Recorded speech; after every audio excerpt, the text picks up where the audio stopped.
Hello, movies! Give me a list of good movies and I'll be happy for many hours.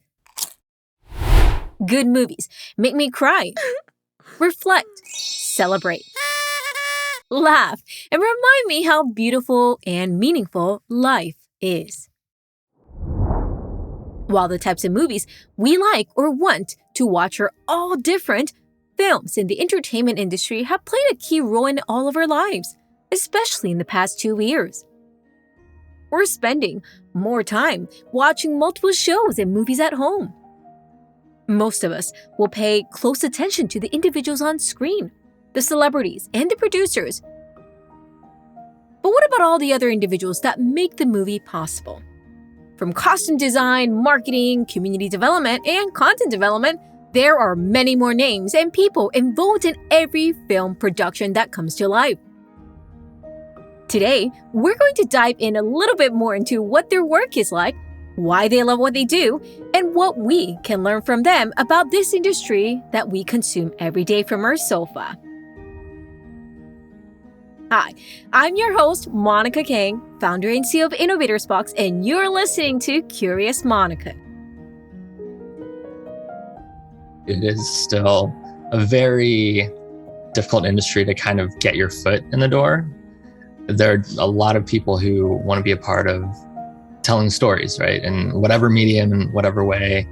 And, there aren't always enough jobs equating to the amount of people who want to do it. And so it is difficult to kind of get your foot in the door. They don't tell the story right, and they don't give the dedication. They do it too fast. And it's like, that's what I'm asking for. And that's why I'm doing what I'm doing. Just because we don't know it doesn't mean it's not there. And we want to keep advocating for watching old cinema history and learning the cinema history of Asian Americans, because it's not been easy for them. We don't know anything about it. Once you start to know about it, it's like, oh, we've been around for years. This is not a new phenomenon or anything. It's just nobody was promoting it. Today, I'm excited to introduce you to two friends working at different ends of the film industry. While what they do and how they got there is different, why they do, it is clear. Bring diverse storytellers into the film industry now. Meet Kelly Lee, Director of Creative Content at Walt Disney Studios and founder of Kelly Lee Productions. He leads the creative content charge for films from development to completion, as well as works across stakeholders to create innovative content strategy and execution. He has most recently been involved with most of the Marvel movies you may have heard, including Shang-Chi, Cruella, and Eternals. This is really his sweet spot, as before Disney, he also did creative content development at DC Comics and Warner Brothers Pictures. But none of this was overnight. In fact, growing up in a small Midwest town, he wasn't sure if there was a way to convert his passion and interest in film into a career. Wow, I have to go back. I did not think that I would get to be doing what I'm doing, actually. But I comes from a small Midwest town, came to LA to go to college, and really because I really wanted to become a filmmaker. I always wanted to tell stories and felt like that was a way to kind of spread empathy and spread that sense of connection. And that's what I wanted to do with my life. And so came to college, did film and Asian American studies, and came out of it. And I was like, okay, I'm gonna be like the Chinese Steven Spielberg, or be like the next Wong Kar-wai, like in that sense. And after college, I did just kind of a lot of independent work for about almost a year. And then I was like, oh, I have to be able to also pay my bills and like all that stuff consistently. And I think that's where the kind of Chinese side of wanting to, just be responsible and that kind of thing. And hearing kind of my parents on my shoulder, I was like, okay, I hopefully want to find something that I can enjoy doing it during the day and still learn and kind of grow and do all that, but then still do all my creative work at night. Indeed, Kelly's early beginning was humble.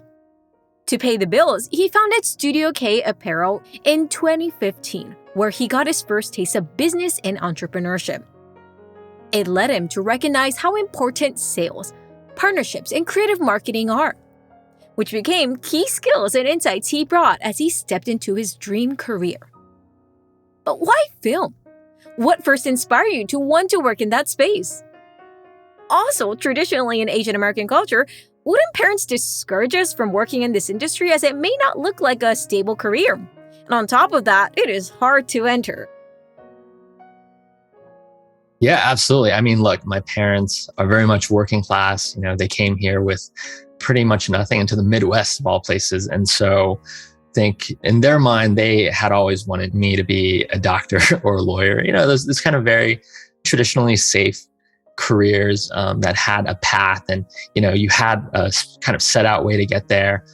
But I will say that they have always been, fortunately, like for me, just very supportive of me. And the reason I love movies in the first place was every Saturday, my dad and I would go to a movie. We'd go to a matinee, and then we'd just watch all these different kinds of movies. And my dad, he loves movies as much as I do, if not more.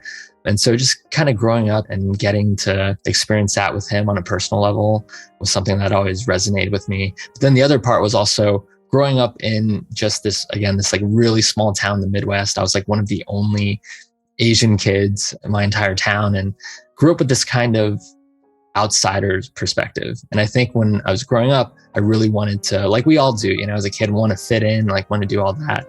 But I think as I grew older, I realized that it's also great having this outsider perspective because it forces you to look at things from different points of views. And that's what I also love about movies, is that when you're sitting down in that theater and the lights go dark and you're watching that big screen, you're just absorbed into whatever's going on in that story and the different characters. And so you get to live the life of someone else for a couple hours and know what that might feel like. And I feel like that leads to empathy. And I feel like being empathetic for someone else's experience, someone else's point of view, that is something that we're kind of sorely lacking in the world. And I think for me, on kind of a larger, more thematic standpoint, that's something that's really important to me, is for us to grow that sense of empathy and have some more compassion for one another. So it kind of all stems from that.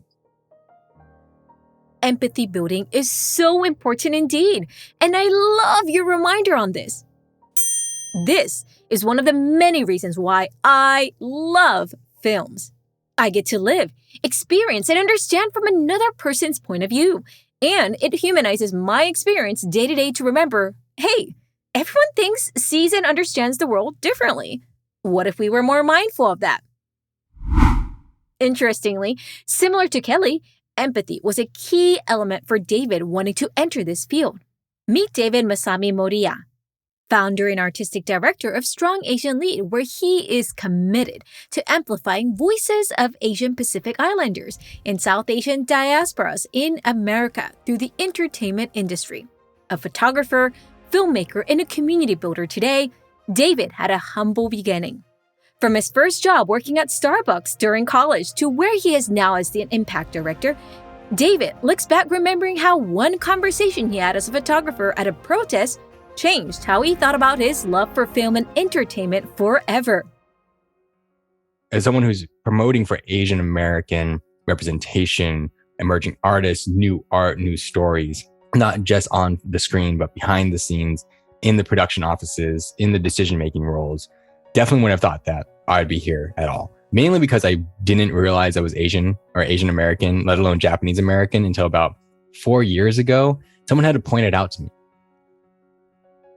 David had created a nonprofit at the time where he would organize photographer teams to cover community events, including protests. He would end up taking 500 plus photos and would share them directly with the people there, as he found posting simply online or on Instagram wouldn't be as meaningful as the ones who were photographed there. And that's where this conversation happened.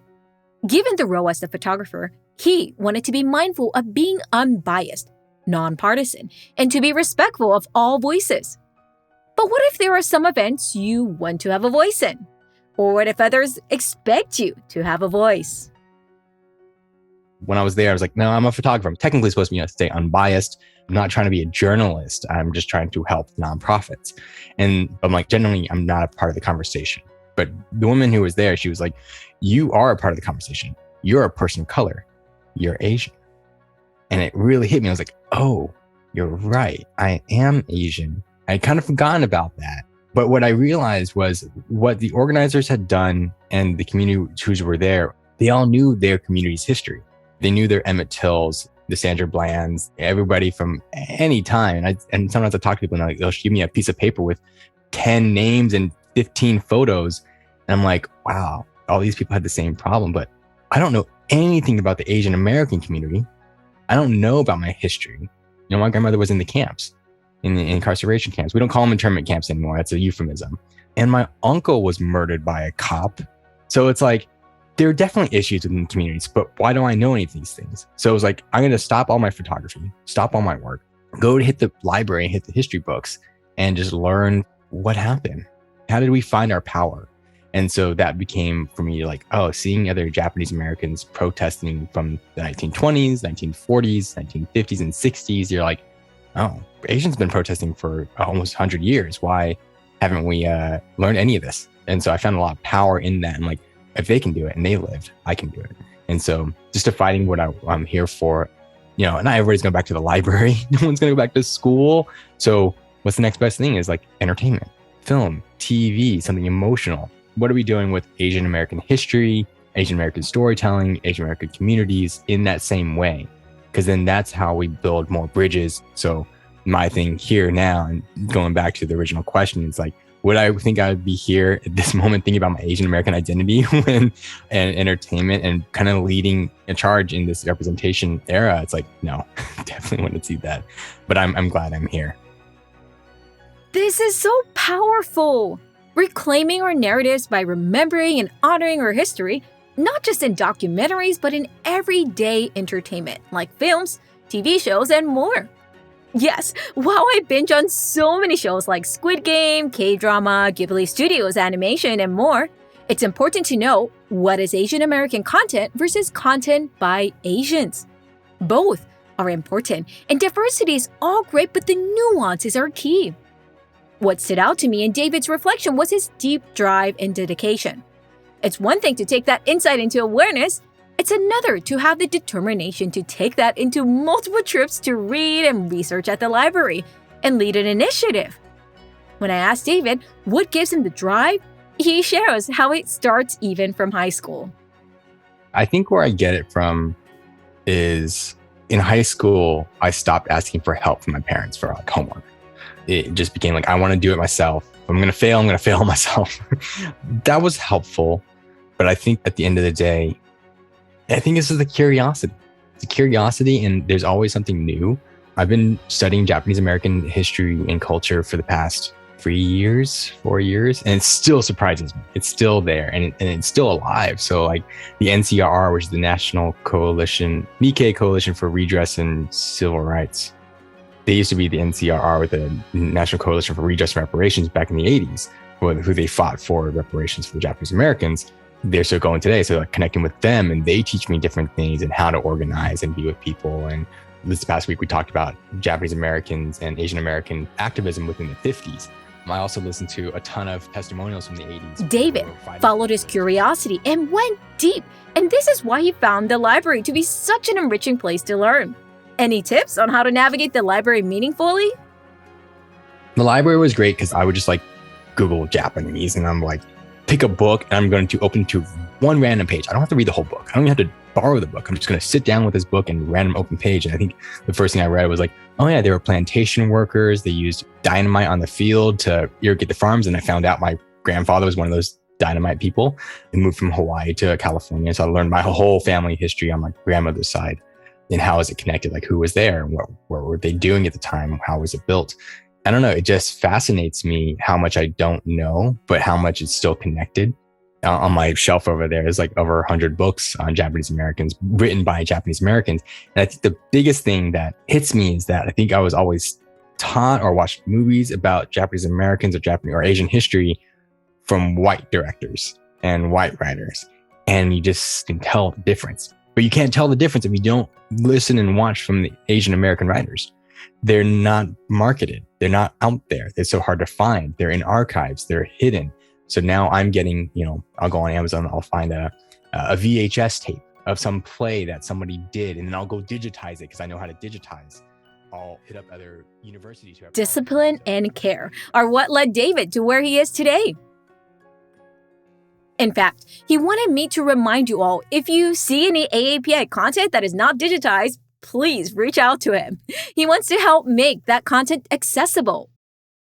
Whether that means transforming it into podcast content, digitizing it, or organizing it in libraries on your devices. David's story highlights why seeing more innovators like Kelly in Disney is really powerful and inspiring.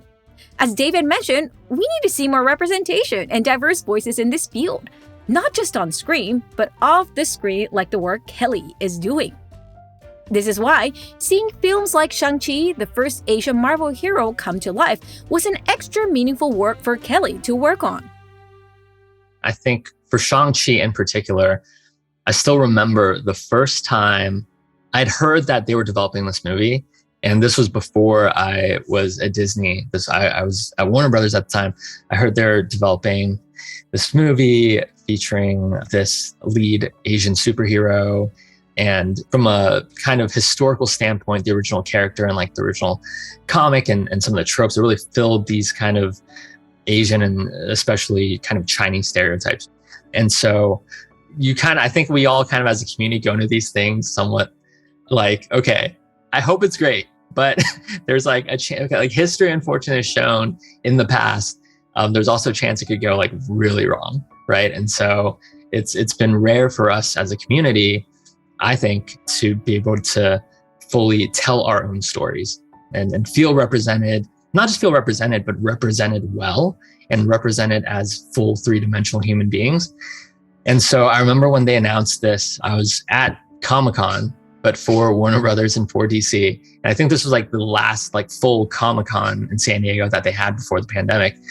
And I remember that I heard like they announced Destin was directing it. And, I worked with Destin on Just Mercy at Warner Brothers and, knew that he was so great, had such a great kind of taste and vision. And so I was like, okay, like this sounded good. And then they announced Seaman as well. And he was kind of fresher at the time in terms of just how much work he'd done and all the things that he'd been a part of at that point. I just remembered, I was like, wow, like this is exciting. And I remember being at one of those like Comic-Con parties and Seaman was there and Kevin Feige was there and like all that stuff. And just being like, Marvel has such an amazing track record and Kevin has such an amazing track record of finding like the right pieces to the puzzle to like tell these great epic stories that still make you feel. And I was just like, I wish that I could like work on this project. I was like DC forever, like DC for life, like Superman, whatever, Marvel, like whatever. And I like never thought in my wildest dreams it would happen or that I would even like work on anything Disney Marvel related. Because I was very much like company person, like I'd grown up at Warner Brothers. But that was the one where I was like, man, I know how much this is going to mean to see the first lead Asian superhero on screen. And I was like, man, I wish I would like PA, I'd do whatever, like just to kind of like be a part of helping champion that project and that story. And here is the key thing. Kelly not only wished he played a role, but he also sought out for it. Even though he loved everything he did at DC Comics and had a key role, he realized this is where he wanted to be able to tell the Asian hero story from the Asian lens. This is why when Disney reached out to him for an opportunity, he was ready, but also ready to advocate for himself. Have me in your Shang-Chi project. I can help make a difference. I remember when I got to Disney, I told my leader, I was like, hey, like, I really want to work on this. I know, like, look, at the end of the day, like, however it works out, but I really, really want to be a part of this project. And she was super supportive. And yeah, and then the pandemic happened. And I think they had like just begun, or they were like a couple months into production. And we had to kind of shut down, of course, for the pandemic and everything that happened. And then they finally started back up and finished everything out. But yeah, it's a crazy story to be where we are now, all these kind of years later. But really happy with where everything's at. Happy indeed, and just the beginning. I asked Kelly if he can share more about how he feels about the industry overall. What are you worried about and excited about where this industry is heading? Yeah, I mean, no, you're right. It is still a very difficult industry to kind of get your foot in the door. There are a lot of people who want to be a part of telling stories, right? In whatever medium, in whatever way. And, there aren't always enough jobs equating to the amount of people who want to do it. And so it is difficult to kind of get your foot in the door.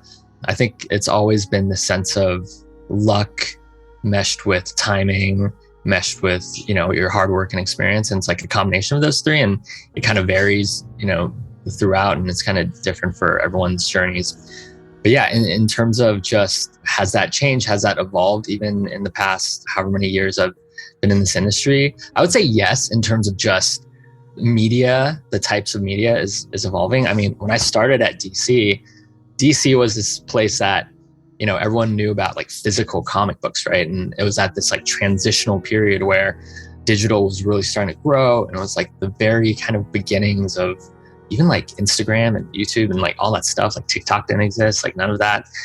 And so, we're trying to figure out, how do we kind of evolve this brand and go from this physical product to something that's much more broader and wider and reaching a more global audience. And so I think it's gotten a little better and easier in that people can also pick up a camera and or pick up their phones and just tell their story on, something like a TikTok or a Triller or, YouTube, whatever it is.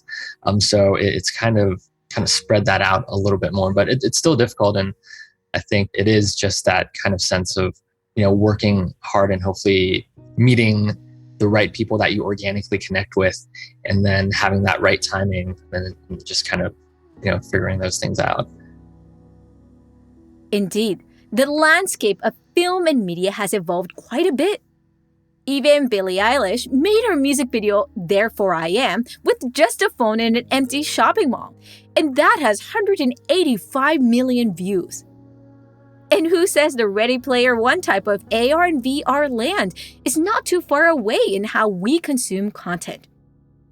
Today, there are more ways to create, consume, and share creative content. And it's important that we be more intentional in how we create, who we bring on, and how we share on screen. How is the way we work changing? I heard Disney's animation Raya and the Last Dragon was filmed and developed all online as it had to be finalized during the pandemic. That would have been unthinkable a few years ago. That's very true. Yeah, I remember when we were working on Raya, it was insane because I actually started Disney. I was there for about 2 weeks in the office. I just got my office set up and I was like, I'm like so excited. I feel like I'm ready. Like I'm finally ready to like start diving in. And then we started work from home. So it was great. I met most of my colleagues via Zoom, and I still, like to this day, haven't met in person a fair amount of them. But I think if anything, like at least for me personally, the pandemic has kind of taught us the things to be grateful about and the things that, we kind of missed in the quote unquote before times of COVID and all that, but also the perseverance of creativity and just kind of that human perseverance of wanting to still tell stories and to still share. Raya was like that perfect example where I remember seeing all these animators and seeing their boards and like having to create this new process of working together all in these like homes like around the world. And it was absolutely insane. But I think the success of it all is just seeing like you said, that end product and seeing how with everyone's hard work, even though they were in different places, can still something really great and really beautiful. And there's something about that human connection. I mean, I absolutely miss being able to like walk down the hall and like have conversations with my coworkers and have brainstorms where we're, you're just like walking and talking and being inspired by that. But under the current circumstances, I think, we have to also kind of look at, hey, do we need to be in the office every single day? Like, is that something that's absolutely necessary, or having a better sense of work-life balance? Will that actually make you a more creative person, a better employee, that kind of thing? And I think the pandemic has also kind of just forced us to reevaluate that. Yes, yes, yes, Kelly. This time has truly pushed us to rethink the importance of creativity, community, resilience, and digital skills. In a way, this is why it's also important to really dive into your creative storytelling skills to do so. You really have to get to know yourself deeply. David, tell us more. I had to realize that about myself. So really diving deep, but knowing where your changes in your own life has been, what has developed your personality today, that's really important to read because that's how you build your own narrative. Seeing where you did come from. You're not who you are today because you're always the same. It's because you've changed. And so knowing how to express that clearly and very quickly, a really simple, like, tell me a little about yourself. You want to get into it really fast and have those one-liners. I say I'm 25, for 25 years, I thought I was a white man. And that's a quick phrase. It's a quick thing to go from. That's a book title, right? That's just there. And so people catch on really quick because then they're interested and invested into the story already. For creatives, it's the same thing.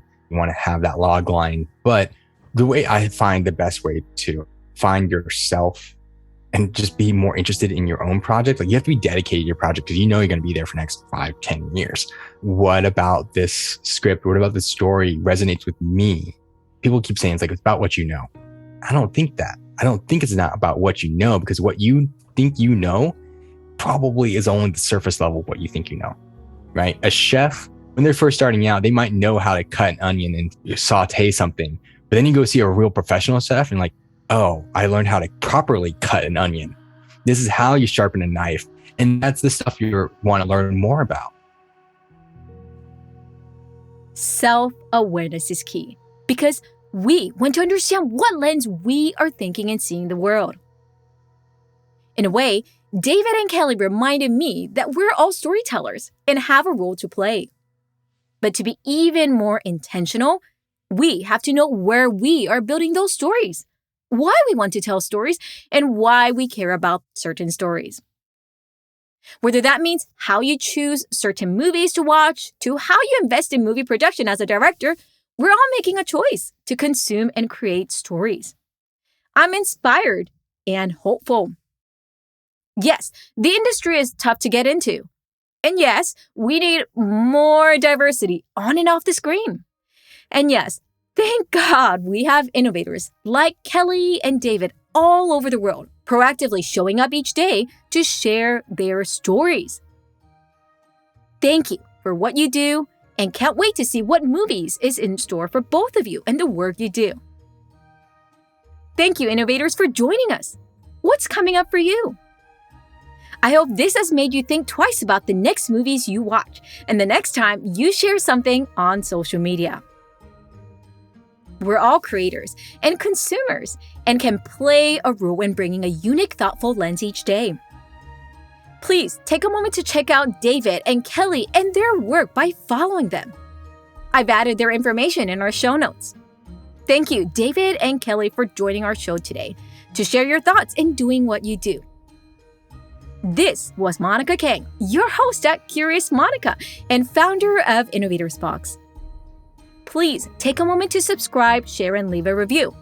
Next week, we'll be visiting a space that I feel many of us engage every day but don't think often of. Can you guess what it might be? 번역, translations. Yes, from movie, games, to businesses, we're always translating one world to another across languages. What is it like to be a translator and be in that industry? Curious to learn more? Join me next week at Curious Monica.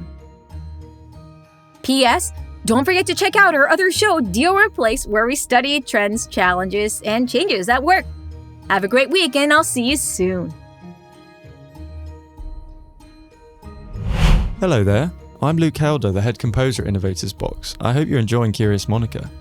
Did you know that the average person spends a total of 13 years listening to music in their lifetime? I didn't. This show is brought together by our amazing podcast team at Innovators Box Studios. Shout out to our audio engineer Sam Lermott, Kelly Gravo on marketing, website designer Akriti Pandey, graphic designer Monica Escobar, Leah Orsini on social media graphics, Sarah Piedrahita and Floor on project assistance, and me on music. And of course, this show is hosted and directed by the curious woman herself, Monica Kang, founder and CEO of Innovators Box. To continue the curiosity and creativity of the workplace, visit us at innovatorsbox.com. Also, don't forget to subscribe, leave a review, and share. We would love to hear what you're curious about and what mysteries Monica can uncover in our next episodes. See you next week!